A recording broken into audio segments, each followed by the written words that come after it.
Dhaka medical কলেজের ৮০ বছর পূর্তি উপলক্ষে আয়োজিত অনুষ্ঠানে প্রধান অতিথি হিসেবে উপস্থিত আছেন মাননীয় প্রধানমন্ত্রী তারেক রহমান। আমরা সরাসরি চলে যাচ্ছি সেখানে।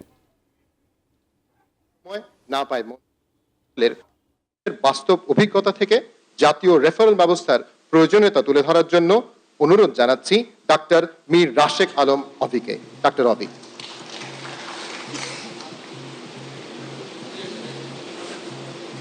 রনি, আপনার হাতের ডান। বিসমিল্লাহির রহমানির রহিম। আমাদের সকলের প্রিয় ডিএমসির গর্ব ডাক্তার জুবাইদুর রহমান, মাননীয় প্রধানমন্ত্রী জনাব তারেক রহমান, মাননীয় স্বাস্থ্যমন্ত্রী ও প্রতিমন্ত্রী মহোদয়, সম্মানিত শিক্ষকবৃন্দ, উপস্থিত অতিবৃন্দ, আসসালামু আলাইকুম।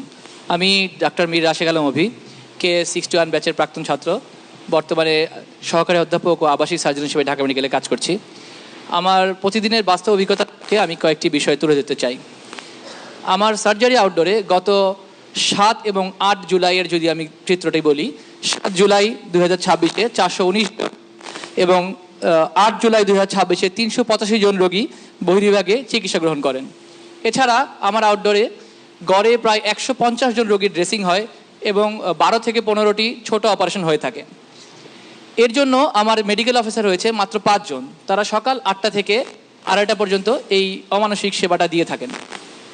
অর্থাৎ আমরা যদি একটু অঙ্ক করে দেখি, একটি রোগীর জন্য একজন মেডিকেল অফিসার সময় বরাদ্দ পান 4 মিনিট 48 সেকেন্ড। এই স্বল্প সময়ের মধ্যে চিকিৎসককে রোগীর বিস্তারিত ইতিহাস গ্রহণ করতে হয়, শারীরিক পরীক্ষা নিরীক্ষা করতে হয়, পূর্ববর্তী রিপোর্টসমূহ দেখতে হয়, নতুন পরীক্ষা নিরীক্ষার কোনো চিন্তা করতে হয়, সেটা লিখতে হয়, প্রেসক্রিপশন করতে হয় এবং স্বল্প সময়ে রোগীকে এবং রোগীর লোককে কাউন্সিলিংও পর্যন্ত করতে হয় এবং যদি রোগীর ভর্তির প্রয়োজন পড়ে তাকে ভর্তির ডিসিশন পর্যন্ত দিতে হয়, যেটি বাস্তবে আসলে একটি মানবিক এবং স্বাস্থ্য সেবা দেওয়ার জন্য বলা যায় প্রায় অসম্ভব।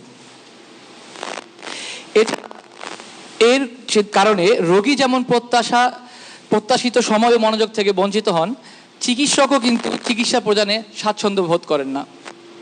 বাস্তবতা হলো এই রোগীদেরকে আরেকটি বড় ঝক্কি পেরিয়ে আমার কাছে আসতে হয়।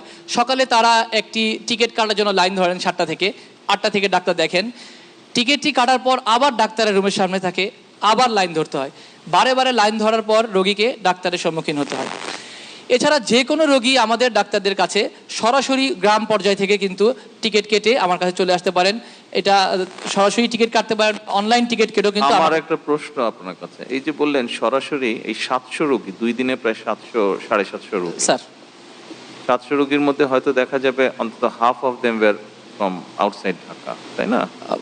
Most of them sir. Most of them were from outside Dhaka. তো ওদেরকে এত দূর আসতে হচ্ছে কেন স্যার? পরবর্তী গ্রাম থেকে আসতে হচ্ছে কেন? কারণ ও গ্রাম থেকে তো ইউনিয়নে যাবে, ইউনিয়ন থেকে উপজেলা বা থানায় যাবে, থানা থেকে জেলায় যাবে, জেলা থেকে গাড়িতে করে আপনার কাছে। এটা আমার বক্তব্যের পয়েন্টে এটা স্যার, যে one patient can come to the tertiary level hospital with 10 টাকা ticket directly. There is no definite referral system in our country, sir. কেন নেই? রেফারেল সিস্টেম তো আপনারাই গড়ে তুলবেন। স্যার, আপনার নেতৃত্বে আসলে আশা করছি আপনি যদি একটু আমাদের নির্দেশনা দেন, আমাদের স্বাস্থ্য মন্ত্রণালয়ের মন্ত্রী এবং ডিজি মহোদয়দের সদিচ্ছা থাকলে আমরা এটা গ্রহণ করতে পারবো স্যার। আপনি গত কয়েকদিনের নিউজ যদি ফলো করে থাকেন, গত 1-1.5 মাসের নিউজ ফলো করে থাকেন, আমরা কিন্তু সেভাবেই চেষ্টা করছি। আমরা যেরকম উপজেলা হাসপাতাল যেটা আছে 50 বেডের আছে, এই হাসপাতালটাকে আমরা 100-তে নেওয়ার চেষ্টা করছি। আমরা যেটা প্ল্যান করছি আগামী 5 বছরের মধ্যে সকল উপজেলার 50 বেডের হাসপাতাল বা 30 বেডের হাসপাতালকে আমরা 100-তে করবো এবং ওখানে ল্যাব ফ্যাসিলিটি সহ অন্যান্য ফ্যাসিলিটি গড়ে তুলতে যাচ্ছি, যাতে এই যে আপনার কাছে 700 রোগী 2 দিনে আসলো, এই 700 আসার পরিমাণটা যাতে কমে যায়। কিন্তু এখানে তো আমরা ওই স্ট্রাকচারগুলো বিল্ড করতে পারবো গভর্নমেন্ট থেকে, কিন্তু সার্ভিসটা তো আপনাদেরকে এনশিওর, ওটা উনি পারবেন বা আপনারা পারবেন। মানে প্রধানমন্ত্রী আসলে আমাদের উভয়কে, সরকার তো কাজ করবে, কিন্তু আপনারা যারা এখানে ফিজিশিয়ান আছেন আপনাদেরও সহযোগিতা লাগবে, আপনাদেরও সাহায্য লাগবে। আপনারা করছেন, তারপরে আমরা যদি একসাথে বসে আমরা যদি সিস্টেমটাকে সুন্দরভাবে গড়ে তুলতে পারি, তাহলে কিন্তু আপনিও আপনার কাজ করে শান্তি পাবেন, মানুষও সেবাটা ঠিকভাবে পাবে। আমাদের সবাইকে মিলেই ট্রাই করতে হবে। Thank you. আর কিছু বলবেন? মানে প্রথমে 30 সেকেন্ড বলি।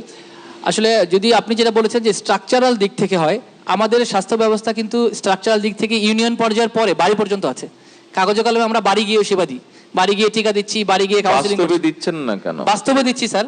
তাহলে 700 রোগী আসছে কেন? কিন্তু স্যার আমাদের ওই সরাসরি হাসপাতালগুলো যে সরকারি আমাদের জেলা পর্যায়ের বিশেষ করে হাসপাতালগুলো, সেই হাসপাতালগুলো আমাদের আরেকটু স্ট্রেন্থেনিং প্রয়োজন বলে মনে করি স্যার। অবশ্যই প্রয়োজন, অবশ্যই। Thank you. Thank you.